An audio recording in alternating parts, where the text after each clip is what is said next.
shit. So, ended that video mid-sentence. That's what Linger Longer is also going to do, is it's a mental health facility.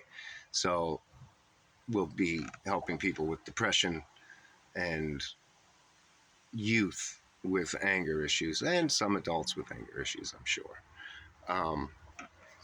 That'll be the only two things that we'll really focus on, though anybody's welcome to come and whatever. So the point of it, or the therapeutic part of it, would be coming and working with your hands, doing real jobs that are to the benefit of people that are going to have the same or do have the same problems as you. And at the end of the day, you'll get to stand back and see what you did that day, and you will have learned something that's a useful skill. So for depression, all of that is wonderful.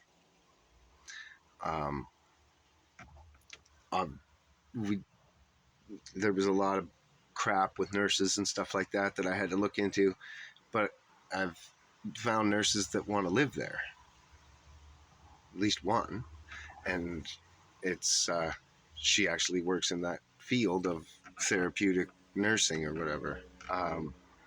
So it's right up her alley, and I'm sure there's more than one. There'd be dozens of them. There's dozens of people everywhere in every field. I've worked all over. I always work, no matter if there's work or not, in my field. So if I run out of work in carpentry, I go get a different job. I don't care if I have to work at hotels, Walmarts, wherever. I've worked in warehouses, I've worked at fishing, I've worked in paving, just you name it. And corner stores, cooking constantly. And all that kind of stuff has shown me that there's a ton of people that just don't fit into our society. They do the motions and go through life day to day, but they're depressed and unhappy in their life and would love to escape from it, but are trapped or feel like they're trapped. So that would be the other thing, and that's why Linger Longer would franchise as well, because, and the herbal pharmacy thing, thank God that people are starting to figure it out. And now we got RFK educating people as an elected official this time and out on the front lines. So hopefully we switch away from this. Hopefully doctors start getting trained properly on nutrition. Putting some oil-based drug into your system isn't what you're deficient of. You know, your body having cold symptoms isn't because you're deficient in any kind of drug. It's actually you've put a bunch of toxin into yourself and your body's trying to flush that toxin out, and so once in a while you get colds. If you eat better and drink better, then you don't get sick anymore, or very seldom. Like, I don't know, in the last 10 years I think I've had like 3 colds or something. And I'm getting old, so I should be getting more, but I'm getting far less. And yeah, I used to get at least one a year, but I don't eat fast food, very, very seldom, if I do. And, got rid of like most pork. Don't touch pork, is so bad for you. Unless you can get it from a farmer that you know, that like someone's backyard kind of pig. Probably not so bad, but if you just look into the biblical food laws, it was all about health. Like God said, go ahead, eat whatever in the New Testament, but there was reason behind the Old Testament law. It wasn't, it was just being exploited for something else by the synagogue of Satan. So Jesus came to change it. But the um, but the food laws were in place to make your body healthier, and therefore you're closer to God. Um, take care of your temple, right? So that's what they were about. It wasn't about you won't get into heaven if you eat this. It was that you know it's not good for you to eat these things. Eat these things instead, and they're good for you. And that's what the biblical law. That's why the laws were there, the food laws. Um, it was more like a health guide, and that's why Jesus in the New Testament, God laid out all the animals for Peter, and uh, just degraded the all those crazy laws because again they were being exploited. That's why Jesus kicked over the tables and whipped them and said, you guys are the synagogue of Satan, because it was Edom, the synagogue of Satan. That's who they were in the Old Testament books. Um, they had been converted in the book of the Maccabees. They get converted into Judaism, force converted into Judaism, and from that day forward, they were no different than Jews, is what it says. But they were still the synagogue of Satan. So Jesus was telling us, you're still the synagogue of Satan. You're still living that way. And Jesus always talked in metaphors and such in order to um, keep the unelect from understanding, but also to uh, protect the book. If he just came right out and said things, it would all of it would have been destroyed. But because it's metaphorical, it's okay, and Satanists can utilize it to mislead people into bad paths. And once you passively reject Jesus and God, it's over.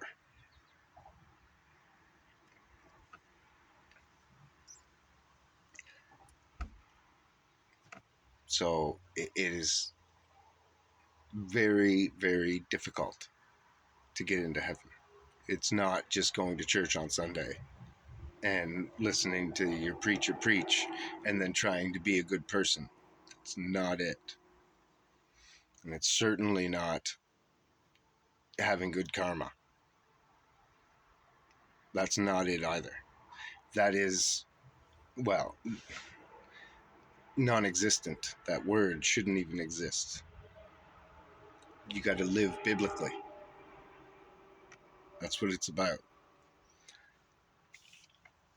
But if you don't attribute your actions to God, you're not praising him for your action, then it's just not real. You don't really have the relationship. I don't know if I truly am going to make it into heaven. I know that I have a relationship with Jesus and I believe in him, but there's a lot to it. Abraham, Isaac, Jacob, when he blessed his sons, wouldn't say Isaac was one of the sons of God because he was still alive. And then later he does while he's still alive, but he was blind and old and really couldn't sin anymore. He was past the age of ever sinning. He was right at his deathbed. So he was able to say that Isaac was God's son. But before that, he wasn't. He couldn't say that. He couldn't say he was. because he hadn't made it through yet. Look at Solomon, right? He was a man of God for a long time. He was going to get to heaven. He got blessings. God came to him in dreams, and he actually spoke to him. And then he fell away and lost it for years.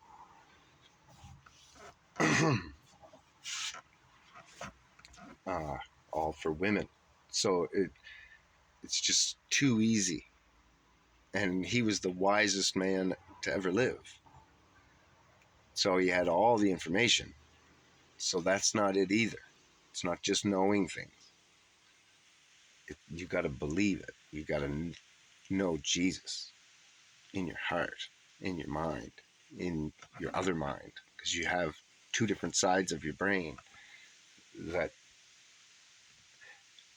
if you didn't have your third eye, the pineal gland, the two sides would actually destroy each other. But the pineal gland brings balance, and is able to be the mediator between the two sides. That's why it's so important. Anyways, I think I'm done. God bless you all. I hope that somebody learned a little something or wants to go and learn something. Read all these books. There's so many. The list is huge of books that are hidden from us, and other books that you should just read, like The Alchemist and The Shadow. And there's just so much. Read Nietzsche. There's so much that you need to know and learn about yourself and how you work and how your brain works and how other people work. If you don't know that stuff, how are you going to forgive somebody who's your enemy?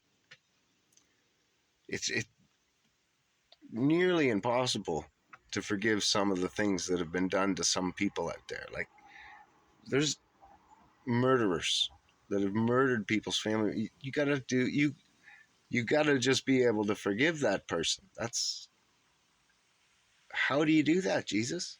Well, read Nietzsche. You'll understand it better. He explains to you that the way your subconscious, that right brain, um, it always, once it gets programmed, it's very literal. It is your programming center. The right brain is your communication center and things of that nature. But this, or your left brain, fucking dyslexia. Anyways, um, if you don't program it right, or if you allow others to program it wrong, um, you're going to act out and do certain things. And Nietzsche actually explains to you how to question people and um, observe their responses in order to figure out what traumas they suffered as children. And by knowing that, you can forgive people because it isn't their decision, it's their trauma that makes them do certain things. And you can predict that down to a science that is still read today. And in all of therapy, Nietzsche is super famous. If you haven't heard of him, look him up, read his books. But you're able to forgive people because you can understand that it isn't them, right? It's not their fault.